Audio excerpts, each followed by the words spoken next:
I wish upon you plenty of pain and suffering. And so let's just keep torturing you. And to this day, I use the phrase pain and suffering inside our company with great glee.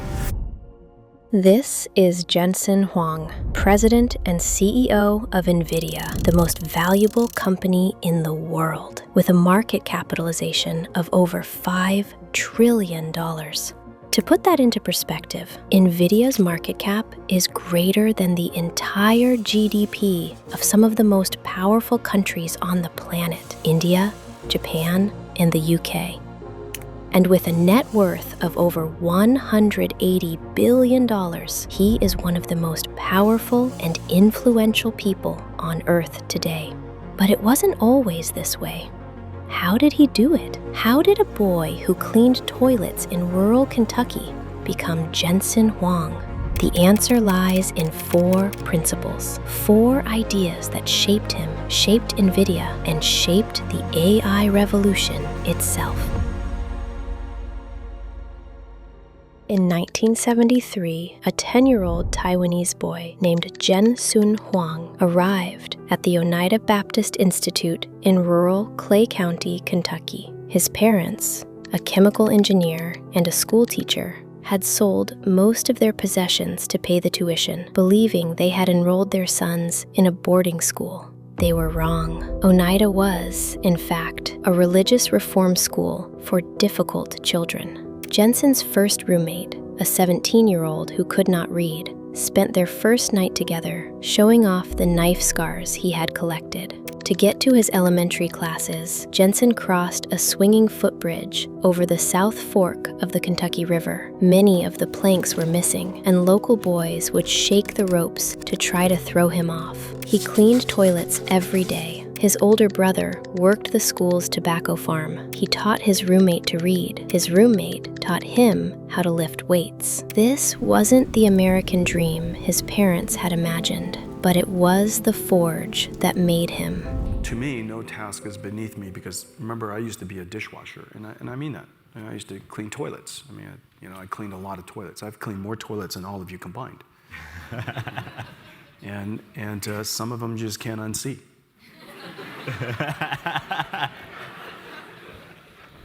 Decades later, Jensen would apply the same lens to NVIDIA's darkest moments. The 1995 Sega humiliation, the desperate 9-month sprint to ship the Riva 128, the long decade when CUDA was burning cash and Wall Street was begging him to kill it. He didn't break. The company didn't break, because for Jensen, suffering isn't something you survive, it's something you become. And greatness is not intelligence, as you know. Greatness comes from character, and character isn't formed out of smart people, it's formed out of people who suffered. Of all of the things that I value most about my abilities, intelligence is not top of that list. My ability to endure pain and suffering. My ability to work on something for a very, very long period of time. My ability to handle setbacks and see the opportunity just around the corner, I consider to be my superpowers. Pain is not the obstacle to greatness. Pain is the path. It was late 1995, and NVIDIA was struggling. Their first chip, the NV1, was a commercial disaster. Of the 250,000 units shipped, almost every single one came back. The company's next chip, the NV2, was being built for Sega on an architecture that Microsoft's DirectX was about to make obsolete. So Jensen flew to Tokyo. He sat across from Sega's CEO, Shoichiro Irimajiri, and told him the truth. The architecture wouldn't work.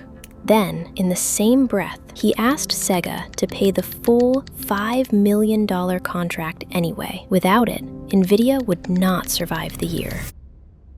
Irimajiri said yes. That was the moment NVIDIA bought 6 months to live. And for the next 30 years, every employee at NVIDIA would hear the same words from the same man. You're going to be out of business soon. The phrase 30 days from going out of business, I've used for 33 years. In November 2025, even when NVIDIA became the first company in human history to cross a $5 trillion market cap, that statement did not change. But the feeling doesn't change. Wow. The sense of vulnerability, the sense of uncertainty, the sense of insecurity, it doesn't leave you. That's crazy. We had nothing. Most people, when they win, finally let themselves rest. Jensen never does. That is why he keeps winning. In 2006, NVIDIA was a successful gaming graphics company. The path forward was obvious. Make better GPUs, sell more chips, dominate the gaming market. But Jensen had something else in his mind. He bet the entire company on a technology called CUDA, a software platform that would let NVIDIA's chips power something far bigger than video games. There was just one problem. The market for it didn't exist. Plus, the cost was staggering. NVIDIA put CUDA on every GPU it shipped, raising production costs by nearly 50% on a company with razor-thin margins. CUDA increased our cost of that GPU, which is a consumer product, so tremendously, it completely consumed all of the company's gross profit dollars. And so at the time, the company was probably, worth, I don't know, at the time, $8 billion or something, $6-7 billion or something like that. After we launched CUDA, I recognized that it was going to add so much cost, but it was something we believed in. Our market cap went down to like $1.5 billion. And so we were down there for a while. In 2012, 3 researchers used 2 NVIDIA GPUs to train a neural network called AlexNet. They didn't just win the world's biggest AI competition. They cut the error rate in half overnight. The entire field of artificial intelligence changed direction in a single afternoon. 10 years later, on November 30th, 2022, ChatGPT launched. The world realized it needed a particular kind of chip to build artificial intelligence, and only one company on Earth made it. Jensen calls these unbuilt futures $0 billion markets, markets that don't exist yet until someone builds them. I'd rather be a market maker, market creator, than a market taker. The world rewards conviction, but only if you can wait long enough for the world to catch up. If you ever walk into NVIDIA's headquarters and try to find an org chart, you won't. Jensen Huang has 60 direct reports. He holds 0 one-on-one meetings. He writes no annual performance reviews. He has no 5-year or 1-year plans. Every CEO playbook ever written tells you this should not work. At NVIDIA, it's the only thing that does.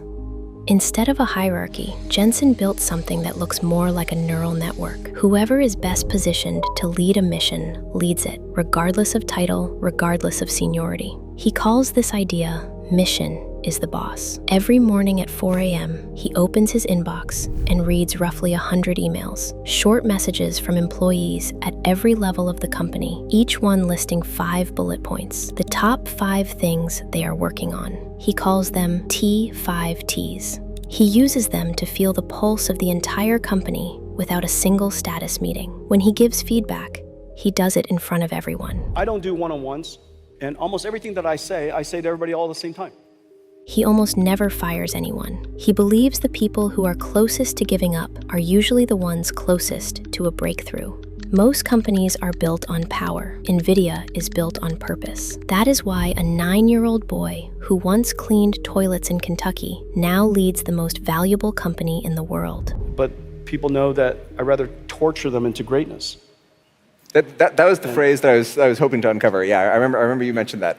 Yeah, so I'd rather torture you into greatness because I believe in you.